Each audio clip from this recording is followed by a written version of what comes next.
शरीफ गुंडा अध्याय 17। युगशेखर ने दरवाजे के पास लगे कॉल बेल के स्विच को धीरे से पुश किया और इधर उधर बने मकानों को देखने लगा। कुछ क्षणोपरांत दरवाजा खुला। दरवाजा 5-6 वर्ष के एक बच्चे ने खोला था। बच्चा खूबसूरत और गोल मटोल था। उसने युगशेखर को अपनी सुंदर सी आंखों से देखा और सोचनीय स्थिति में पूछा, तहिए तिछे मिलना है? बच्चा तोतलाते हुए बोला, नैसा जी हैं? नैसा जी यहीं रहती हैं? युगशेखर ने पूछा। जी, वो मेरी आंटी हैं। मुझे उनसे मिलना है बेटा। क्या आप उन्हें बुला देंगे? तो आप भी आंटी के फेलेंद हैं? बच्चे की बात सुनकर युगशेखर पल भर के लिए चौंका, फिर संभलते हुए बोला, हाँ बेटा, मैं भी आपकी आंटी का फ्रेंड हूं। तो बेधड़क अंदर आ जाइए, आंटी अपने कमरे में बैठी है। बच्चा बोलते हुए दरवाजे से हट गया। युगशेखर ने घर में कदम रखा। अंदर घुसते ही ड्राइंग रूम था, जो कि सलीके से मेंटेन किया गया था और उसके कीमती सोफे और कीमती सजावट के सामान रखे हुए थे। आपका नाम क्या है? बच्चे ने युगशेखर से पूछा। युगशेखर। युगशेखर, बच्चे ने दोहराया। युगशेखर बिना मुस्कुराए न रह सका। और मेरे इस नन्हे दोस्त का नाम क्या है? युगशेखर ने पूछा। मेरा नाम छोटा भीम है, इसलिए त्योंति मेरा फेवरेट कार्टून छोटा भीम है। आप भी मेरे लिए तोहफे लाए हैं? बच्चे ने युगशेखर की तरफ देखते हुए पूछा। एक बार फिर से युगशेखर चौंक पड़ा, लेकिन मुस्कुराते हुए बोला, बेटा, इस बार मैं जल्दी में आया, इसलिए टॉफी लाना भूल गया। अगली बार जरूर लेकर आऊंगा। ठीक है, आप बैठिए, मैं आंटी को बुलाता हूं। कहते हुए छोटा भीम मकान के अंदर की तरफ बढ़ गया। युगशेखर का दिमाग खुशबू केस से संबंधित एक एक चीज को बारीकी से जोड़ने में लग गया। सॉरी, मैंने आपको पहचाना नहीं, नैशा ने ड्राइंग रूम में दाखिल होते हुए कहा तो युगशेखर की तंद्रा भंग हुई। छोटा भीम भी नैशा के साथ था। आप पहचानेंगी कैसे? न तो मैं फिल्मी दुनिया से संबंधित हूं और न ही पॉलिटिक्स से, और न ही मैंने फेमस होने के लिए मीडिया को बुलाकर कोई ऊल जुलूल हरकतें की है, जिससे कि टीवी न्यूज में मुझे दिखाया गया हो और अखबारों में मेरे बारे में लिखा गया हो। युगशेखर ने नैशा के आंखों में देखते हुए कहा, आपकी जो भी पहचान है वही बताइए। नैशा खींचते हुए बोली, मेरा नाम युगशेखर है और आपके लिए मेरी पहचान है कि मैं खुशबू के भाई रतन दत्त का दोस्त हूं और गलती से एक डिटेक्टिव हूं। ओह, नैशा बस इतना ही बोल पाई। आप क्या लेना पसंद करेंगे, ठंडा या गर्म? नैशा ने पूछा। ठंडा तो हो चुका हूं, अब तो कुछ गर्म ही चलेगा। युगशेखर ने नैशा की तरफ देखकर मुस्कुराते हुए कहा, जी, मेरा मतलब आप जैसी सुंदर लड़की को देखने के बाद अब मैं ठंडा हो चुका हूं, इसलिए गर्म चलेगा। युगशेखर ने जानबूझ के ऐसी बातें कही। वह नैशा का रिएक्शन देखना चाहता था। जी, मैं चाय लेकर हाजिर होती हूं। नैशा किचन की तरफ बढ़ गई। युगशेखर हैरान सा नैशा को जाते हुए देखता रह गया, क्योंकि वह नैशा से पॉजिटिव या निगेटिव रिएक्शन की उम्मीद कर रहा था। तो आप आंटी के फेलेंद नहीं हैं? छोटा भीम युगशेखर की तरफ बढ़ते हुए बोला। आपको कैसे पता चला कि मैं आपकी आंटी का फ्रेंड नहीं हूं? छोटा भीम छप जानता है।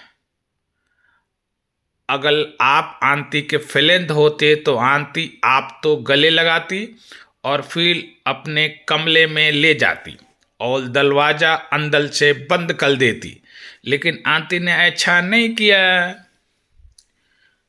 आपकी मम्मी पापा आपकी आंटी को डांटते नहीं? मम्मी पापा तो सुबह ही ऑफिस को चले जाते हैं, फिर शाम को आते हैं। उनके सामने आंटी के फलिंद नहीं आते। आपने कभी अपने मम्मी पापा को कुछ नहीं बताया? युगशेखर जानबूझकर जल्दी जल्दी छोटा भीम से बातें कर रहा था। वह ज्यादा से ज्यादा नशा के बारे में जानना चाहता था। मैं बेवकूफ थोले हूं। आंटी हमेशा कहती है कि अगर मैंने मम्मी पापा को कुछ भी बताया तो उनके फलिंद मेरे लिए टॉफी नहीं लाएंगे। छोटा भीम बड़ी मासूमियत से बोला। इधर छोटा भीम ने अपनी बात खत्म की, उधर नैशा ने ड्राइंग रूम में कदम रखा। लीजिए, चाय हाजिर है। भीम, आप अंदर जाइए। चाय का ट्रे टेबल पर रखते हुए नैशा बोली। छोटा भीम ड्राइंग रूम से मकान के अंदर की तरफ बढ़ गया। उसके वहां से जाते ही नैशा ने चाय का प्याला युगशेखर की तरफ बढ़ाया और बोली, भीम ने आपको परेशान तो नहीं किया? नहीं, भीम तो बहुत इंटेलिजेंट बच्चा है। मुझे उससे मिलकर बेहद खुशी हुई। युगशेखर चाय का प्याला हाथ में लेते हुए बोला। कहिए, आपको मुझसे क्या काम है? नैशा ने बात के सिलसिले को आगे बढ़ाया। युगशेखर ने चाय की एक चुस्की ली और बोला, आप खुशबू की बेस्ट फ्रेंड हैं तो आपको सब कुछ तो मालूम ही होगा। मैं अज्ञात फोनकर्ता का पता लगाना चाहता हूं और उसी सिलसिले में आपसे कुछ सवाल पूछना चाहता हूं। कुछ सवाल कठोर हो सकता है, उम्मीद है आपको बुरा नहीं लगेगा और आप मेरा सहयोग करेंगे।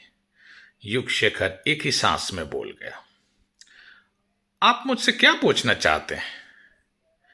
आपकी नज़र में खुशबू का कोई दुश्मन है या फिर कोई ऐसा शख्स जो खुशबू का बुरा चाहता हो? नहीं, मेरी नज़र में तो ऐसा कोई नहीं है। कमल त्रिपाठी और दीपेश बजाज को तो आप जानती ही होंगी। यस, वो मेरे क्लासमेट थे और उनकी हत्या हो गई। वैसे भी हमारा उनसे कुछ खास लगाव नहीं था, इसलिए हम उनके बारे में ज़्यादा कुछ नहीं जानते। नैशा ने कहा तो युगशेखर की आंखें छोटी होती चली गई। उसने मन ही मन सोचा, मैंने तो डिटेल में नहीं पूछा था, यह तो पूरा ब्यौरा सुना गई। युगशेखर ने अपने चेहरे पर अपनी भावनाओं को आने नहीं दिया। वह चेहरे पर पेशेवर मुस्कान लाते हुए पूछा, आपकी फैमिली में कौन कौन है? मैं, मेरे भैया और भाभी और साथ में नटखट भीम जिससे आप मिल चुके हैं। नैशा ने कहा। आपके भैया भाभी क्या काम करते हैं? जी, एक टूर एंड ट्रैवल कंपनी में भैया मैनेजर हैं और उसी कंपनी में भाभी सहायक मैनेजर हैं। वैसे आपकी रहन सहन से ऐसा तो नहीं लगता कि आप लोगों का गुजारा दो लोगों की कमाई से चलता होगा। मिस्टर युगशेखर, आप हद से आगे बढ़ रहे हैं। मत भूलिए कि मैं आपके सवालों का जवाब देने के लिए विवश नहीं हूं। मैं अपनी सहेली के लिए आपसे बातें कर रही हूं, वरना। नैशा एकदम अचानक हत्थे से उखड़ गई। युगशेखर को इतनी नाराजगी की कतई उम्मीद न थी। मोहतरमा, मेरी बातों ने आपको नाराज कर दिया? मेरा कहने का मतलब बिल्कुल ऐसा नहीं था जैसे कि आप समझ रही हैं। मैं तो बस इतना कहना चाहता था कि आपके पेरेंट्स अच्छी खासी प्रॉपर्टी छोड़ गए हैं। युगशेखर ने बात संभालने की कोशिश की। नैशा कुछ नहीं बोली। उसका भभकता हुआ चेहरा बोल रहा था कि वह बहुत नाराज हो गई है। उसे न बोलता देख युगशेखर ने दांत बाहर निकालकर मुस्कुराते हुए पूछा, वैसे आपके पापा क्या करते थे? कबाड़ी थे, कबाड़ का काम करते थे। बस खुश। मुझे लगता है कि आपने ज्यादा सवाल पूछ लिया, अब आप जा सकते हैं। नैशा ने तीखे तेवर में कहा। मैं? युगशेखर की बात पूरी न हो सकी।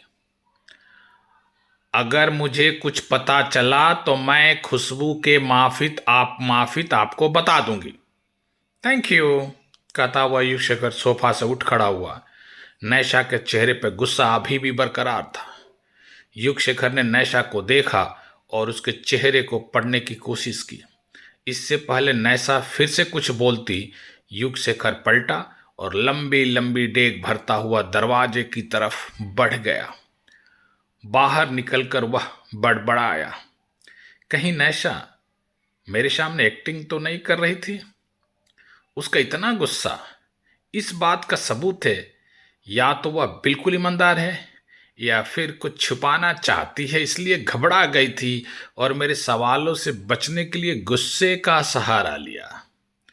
युगशेखर अपनी कार की तरफ बढ़ा। उसके दिमाग में रचना का पता मंडरा रहा था। वह जल्द से जल्द उससे भी मिलना चाहता था। युगशेखर इस बात से बिल्कुल अनजान था कि साये की तरह से कोई उसका पीछा कर रहा था, हर पल हर जगह। धन्यवाद।